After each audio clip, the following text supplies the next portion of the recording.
সোণাপুৰৰ পৰা মই জুবিন গাৰ্গে কৈছো, ছিংগাপুৰত কোনো সেইকেইটা তাত নাই নহয়। মই এতিয়া খাৰঘুলি কাহিলীৰ পৰা ক'তোৱে নাই। মই এতিয়া সোণাপুৰ, মাথো সোণাপুৰ।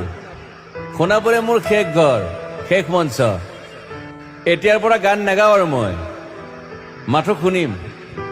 স্পেচিয়েলি মই নাইট ছুপাৰ কেইখনক কৈছো, উজনিলৈ অহা যোৱা কৰোঁতে সোণাপুৰৰ এই ঠাইখিনিতে মায়াবিনীটো ডাঙৰকৈ বজাবি। ৰৈ থাকিম উজাগৰে ৰাতিৰ বুকুত। মই আগতেও কৈছিলো আৰু এতিয়াও কৈছো, মোৰ কোনো জাতি নাই, মোৰ কোনো ধৰ্ম নাই। সৰু সজাত দেখুৱাই দিলো কোন অহা নাই তাত। ব্ৰাহ্মণ, কলিতা, আলি, ৰহমান, ডেকা, বড়ো, ৰাভা, পূজাৰী আৰু এইটো কি কয় নমাজ পঢ়াই যে মৌলবীও আহিছে সৰু সজালৈ। I love people, I love man. সেইবাবে মুখ্যমন্ত্ৰী হিমন্ত দাকো কৈছো, মই বিৰোধী দলকো কৈছো, লুৰি নকিল সকলোকে কৈছো, পলিটিক্স নকৰিবা বন্ধু। মই সৰু সজাইৰ মানুহৰ অসমখন বিচাৰিছিলো। চাই থাকিম সোণাপুৰৰ পৰা। খেলি মেলি হ'লে কষ্ট পাম, উভতিও আহিব নোৱাৰিম। যোৰহাটৰ মানুহখিনিয়ে কষ্ট পাইছে বুলি শুনিছো। মোৰো যাবৰ মন আছিল। প্ৰিয় ঠাই, দেউতাৰ ঠাই। উপায় নাই, পলম হ'লে শৰীৰটো কষ্ট পায়। বাকী গৰিমা আৰু দেউতাই গুৱাহাটীতে থকাটো বিচাৰিলে। একো নাই, গুৱাহাটীলৈ আহিলে মাত দি যাব। সোণাপুৰতে থাকিম। আৰু এটা কথা, যোৰহাটত প্ৰতিমূৰ্তি এটা হ'ব বুলি শুনিছো। গুচি যাম কেতিয়াবা। কেণ্টা কাকো খাতিৰ নকৰোঁ। মায়াবিনী ৰাতি ধুমুহাৰ খতে। মাজুলীবাসীয়ে দুখ নকৰিব দেই। মনত পৰিলে গাই দিব মাজুলীৰ এজনী ছোৱালী। নিমাতী ঘাটলৈ যাব নোৱাৰিম আৰু।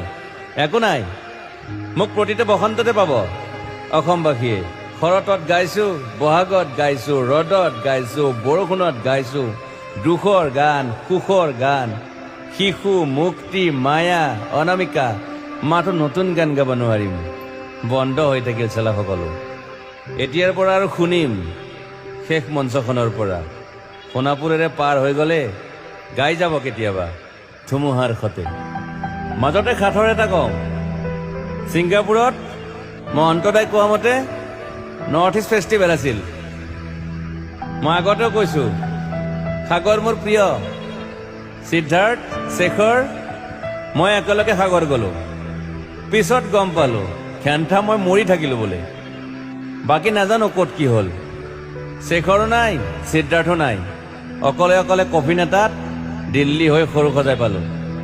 বাট আই লাইক পিচ। মই শান্তি বিচাৰো। বৰ কম সময় পালো।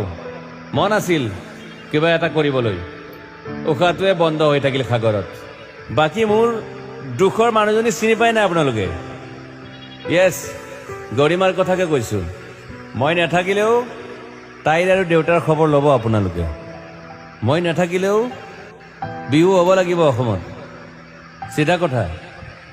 আকৌ কৈছো, মই সোণাপুৰতে থাকিম এতিয়া। মোৰ সমাধিৰ ওচৰৰে গ'লে গাই যাব সকলোৱে মায়াবিনী ৰাতিৰ বুকুত।